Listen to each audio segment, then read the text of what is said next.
everybody. This is Dr. Mars with 8-Bit Spock on the bridge of our ship.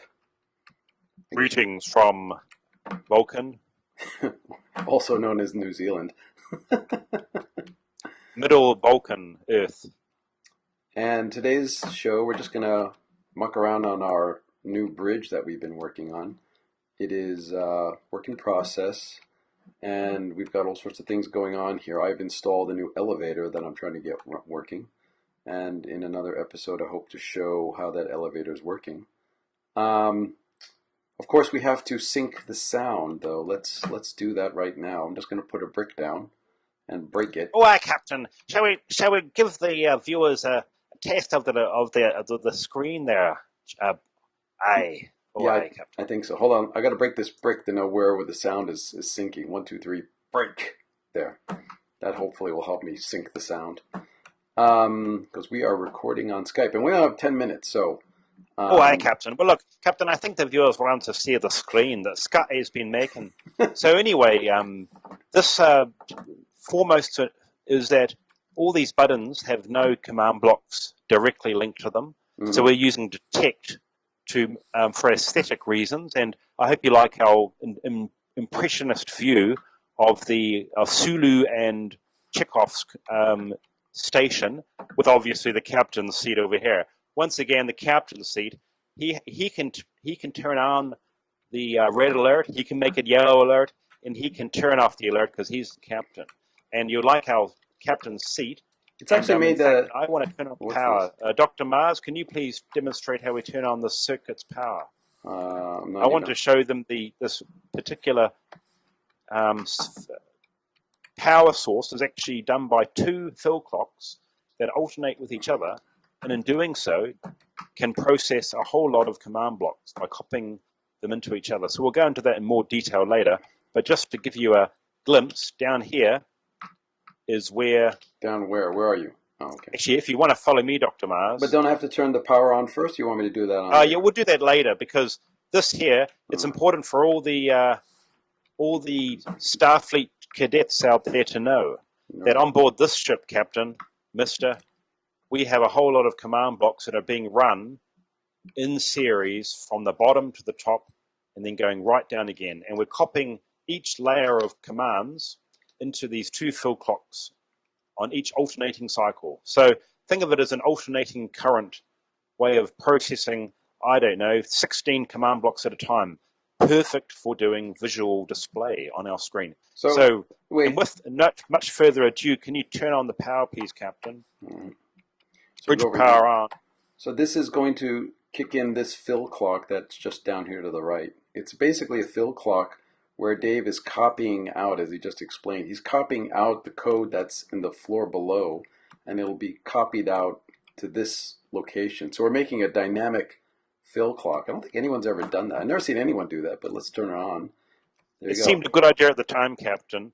And really, the advantage of this approach is we get to run approximately as many commands at once as we require without having the overhead of connecting them. So we can run a lot of things in parallel. But having said that, we then have a delay in between the next block, which is being run up here. So you see the power is flickering from one to the other, and in doing so, in each iteration, it copies the command blocks for the next command. So in other words, you're going through... It's a linked list. So as you're computer science kids, then you'll know all about this. So now the power's on. Can we come over to the captain's chair? I think we're going to have to explain that we want to show these people later. This is all about, eh? Mm. In fact, Captain, can you please sit in the chair and demonstrate these commands? Don't even know if I can. You can't sit in it and do that, but we can... And I've fixed up the seat now. It's got a nice leather, top, just as we like it. I think it's in pretty good dimensions, too, for a 3:1 scale. And there's our red alert button there, the red one. Yeah, let's go to red alert. Yellow alert, or is it amber? Which and one? Then, which one? This one here is the first. Yeah. Which one? So if you're the captain, I think you should turn on there you go. Oh, but we got to put the sound in. You don't have the... No, we don't have any sound yet. We have to get that. And as you can see, we've got our display going as well at the same time. Right. Now the Those display two is... running the circuit. So basically, let me try to paraphrase what you're saying, as you're copying those blocks from below into this fill clock above, each set of blocks is doing a different set of commands, and Yeah, basically that's right. the output then of those commands is to change the animation on the screen, which I guess That's is right. your idea of a star pattern.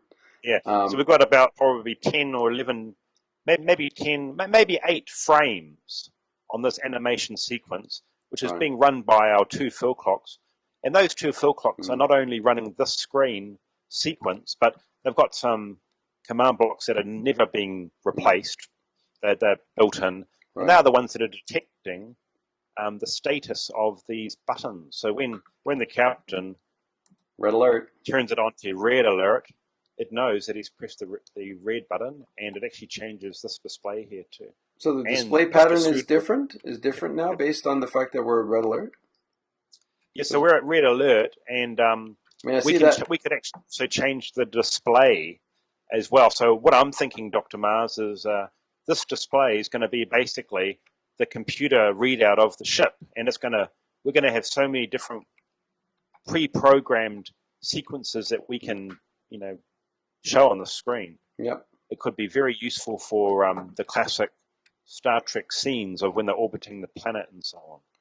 Explain that again. You were saying, I think, that based on the fact that we're a red alert, the pattern will be changeable. Right now, the pattern is the same, actually, though, even though. That's correct, Captain. We currently only have one programmed animation, which is really just going through at warp speed. So we're going to have a whole library of these pre-programmed command blocks that are really just a whole stack of command blocks grouped together, Well, those are the and ones like we layers saw of below. cake, really.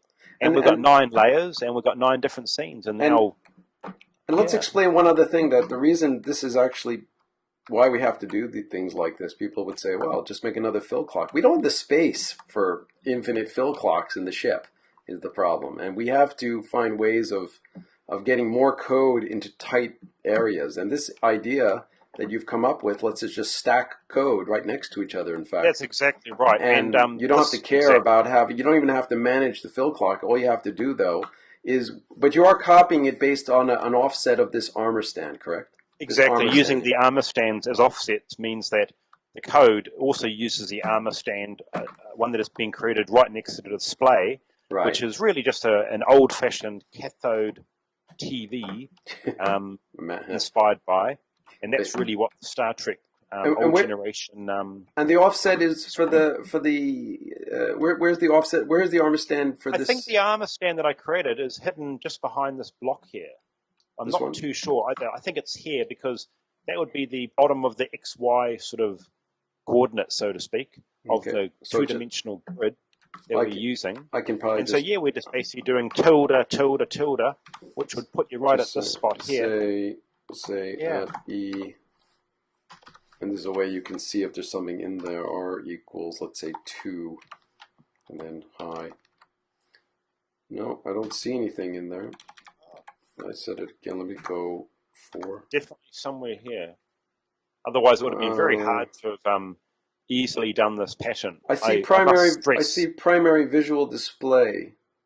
Primary visual display, but that's not you. that could be what it's called. No, I think, Primary visual display. is Yeah, that that what you called it? rings a bell. We could have a look at the command blocks that are being copied to see what it's called. Shall we do that, Dr. Marks? Yeah, sure. Where's that? Let's go take a look in If we just go into the library of code, which has been copied from, below. anyone down there will be fine. Let me see. This is our basically code that's been copied into this fill Stay. clock machine. Yeah, set blocks 4, offset 1. Where's the set block? Primary visual display. Correct. So that primary. That's the name of the armor stand that's sitting inside That's the wall what there. the book, the good book, Star Trek Starfleet Technical Manual, the one that was written by Franz Joseph, Yeah. has said this was called Okay. primary visual display. All right. So So that's with what the that, armor stand is called. yeah. So that explains. What it. about this armor stand here? What's that one called? Well, it's yours. You ought to know. But I think you'll call that. I think that's called power, isn't it? it's display buffer. You're calling it. Display buffer.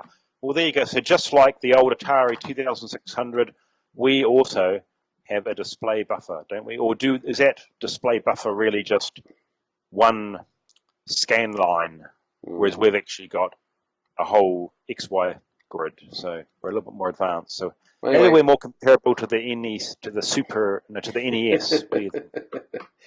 Either that this or is, well, I hope yeah. we're better than that. Anyway, I want to use this. We're kind of out of time, so let's sign off here Oh dear, and stand next to running me out of now. time. Look at the folks, because the camera's looking at me now. Come stand next to me, Spock, because Hello, hello, Captain. No, don't. From sunny New Zealand, we wish you well. We wish you peace. Say goodbye to the folks. We'll see you next time. We wish you peace. We come in peace. Shoot and kill. I think it's live long and prosper. Live long Live and long and prosper. prosper. That's Yeah, right. that'll do. Take care. Bye, And everybody. Say yeah, goodbye. maybe in the Say next goodbye, episode Spock. we'll need to explain more how this works, eh? Because I think it's a pretty cool Well, bit of coding, don't you? yes, we Even if I got to do sign say so off myself. again, but yes, we are going to go through and try to explain in more detail for various things, including Excellent. the elevator. That would Okay. be logical, Captain. Okay, say goodbye now. Now say goodbye. Live long and prosper, Captain. Bye-bye.